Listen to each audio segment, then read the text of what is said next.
Hello, in this video I'd like to cover our Wdupdate program, which we use to update your Worldox program code and also update the modules, subfolders for the installation files and documentation for the modules that you can add on to Worldox. So typically I run Wdupdate from my indexer PC. So I'm logged onto my indexer right now. I have a shortcut created to start Wdupdate. Now if you don't have a shortcut on your indexer to start Wdupdate, you can create one by just navigating to your network Worldox folder, looking for the file wdupdate.exe, then right-clicking on it and say send shortcut to desktop, and then create that desktop shortcut. So I'm going to go ahead and start Wdupdate and just review this with you real quick. And when it first starts up, it pops up that help screen. You can close that out. And then it shows you your location of your network Worldox folder, revision of Worldox you're currently running. You've got your Worldox activation key and your maintenance activation key. Now, each year that you renew your maintenance with World Software, they're going to send you a new maintenance license number to go for the next 12 months. So when you receive that after you renew your maintenance, what you'll need to do is go into Wdupdate, click the Update Your Maintenance License radio button option and click OK, and that'll prompt you through a series of dialog boxes to add that new license key and activate it so that your Wdupdate program will work again for the next 12 months. This second option, browse locally for update file, what this is used for is if you're working with tech support and they're trying to resolve an issue with you, they may want to get you an advanced release of a patch to apply to see if it fixes that issue. And if they do that, they're going to have you download that patch to your local, let's say, C drive of your indexer PC, and then you can start Wdupdate, choose the browse locally for update file, locate that patch you received from tech support, and then apply it to your system. And then the other option is check internet for updates, and this is what you're going to use to download the latest shipping code and updates to our modules folder. And when you first click OK on this, when you run it, it's not going to automatically download the files and start applying them. It's just going to check and see, are there any new updates out there? So I can choose this and click OK. And then it tells me, yeah, there is one update. Do you want to install it now? If no, I don't want to install it now, I just wanted to see if there was something new out there, you can go ahead and click no and cancel that. Now, if you are actually going to download and apply patches to your system, you really need to do that during scheduled downtime. So you want all your users out of Worldox, you want to shut down all your Worldox applications, and make sure that everything's shut down as far as Worldox is concerned when you download and apply these new patches. So once you've scheduled your downtime, you've shut everything down, then you can download and apply it. Now I'm going to do this for my indexer PC, so I have indexer as a service running, so I'm going to go ahead and just temporarily stop that service. And if you have this Worldox Service Installer shortcut set up on your indexer PC, you can just double click on that, hit Stop Service. If you don't have this shortcut set up, you could just go into Task Manager, go into your services, and just stop the service from there. I'm going to go ahead and stop the service. And now that it's stopped, and I've got everyone out of Worldox and all my Worldox apps shut down, I'm going to go ahead and run Wdupdate. And yes, I do want to download and apply the patch. And when you see the word prog code, that's an actual Worldox program patch. If you see modules, they'll have different names in it, but anytime you see the word prog code, that's an actual code update to your Worldox GX4 code. So it tells you the latest updates have been installed. Users will get the new version once they restart. At this point, I'm done in Wdupdate, and I can close out of here.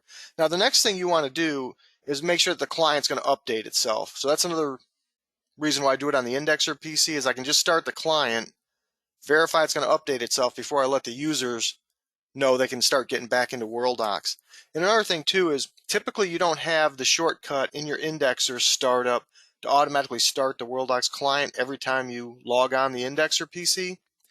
So by running it manually from your shortcut on the indexer PC, it'll automatically update the C Worldox folder on your indexer with the latest code, so your indexer PC is up to date. Because if you leave the older code in the C Worldox folder on your indexer PC and you have newer code on the network, you can have potential indexing problems at your site. So by just running the client on the indexer PC so it updates that C Worldox folder, that prevents that from happening. And it also lets you know if the client updates itself okay or not.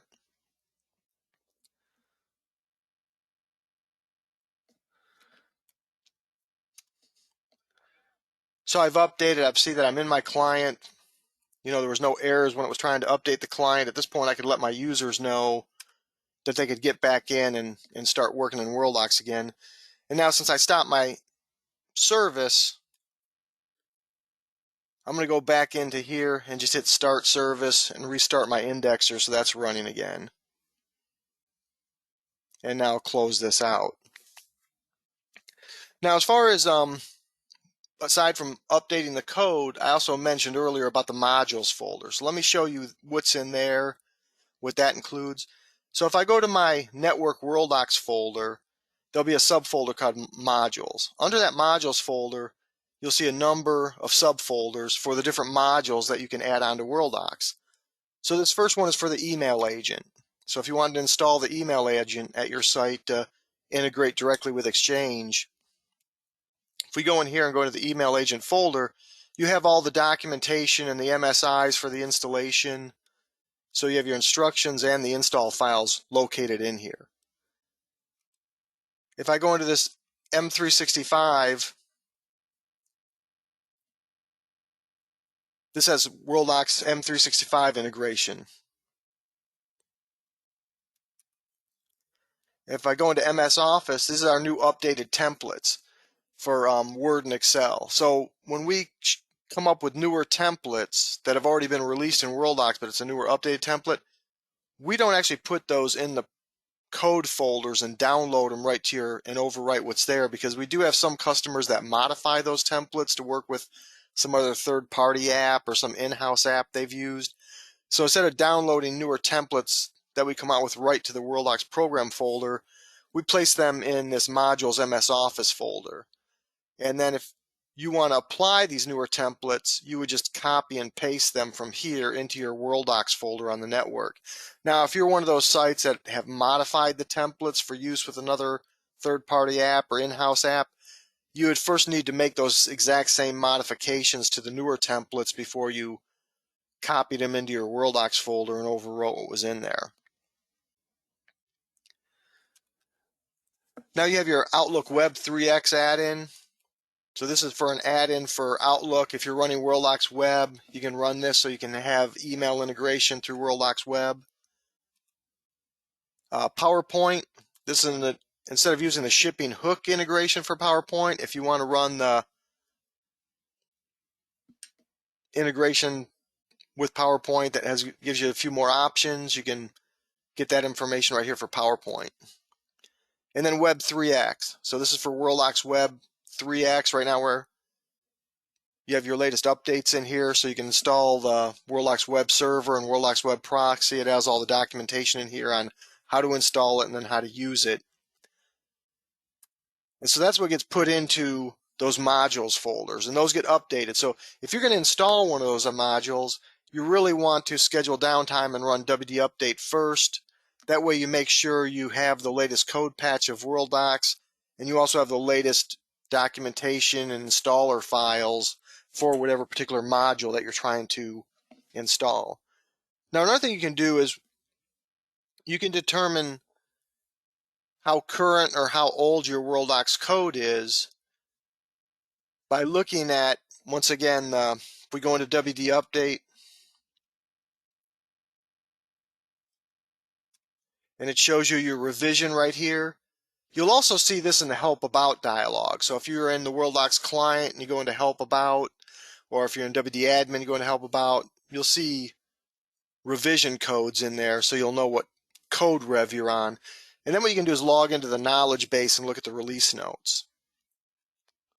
So if I go into knowledgebase.worldox.com and log in, here's my landing page. Once I log in, you'll see right here GX4 release notes. If I click on this and then latest GX4 release notes update patch, click on that. Once you're at this level, you can start scrolling down And see, it shows you the revision number, and you can compare that to what's in your dialog box listing and see what rev of code you're on. Right now we're on WDU 19, but you may look at your revision, say, oh, you're on WDU 14. Then if you want to see what was fixed or added between, let's say, 14 and 19, you can scroll down through here. It'll first, at the very top, it'll show the current code patch, in this case WDU 19. So what was added or fixed in WDU 19.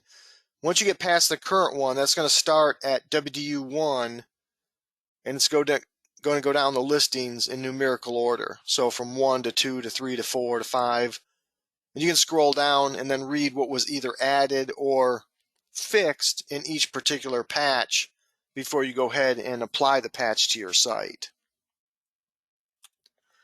Okay, so that's what I wanted to cover, was just a quick overview on Wdupdate, how you run it, how you apply patches, how you can check what release you're on and compare it to what release is currently available by going into the knowledgebase.worldox.com site and looking at the current release notes. So that's just a quick overview of Wdupdate.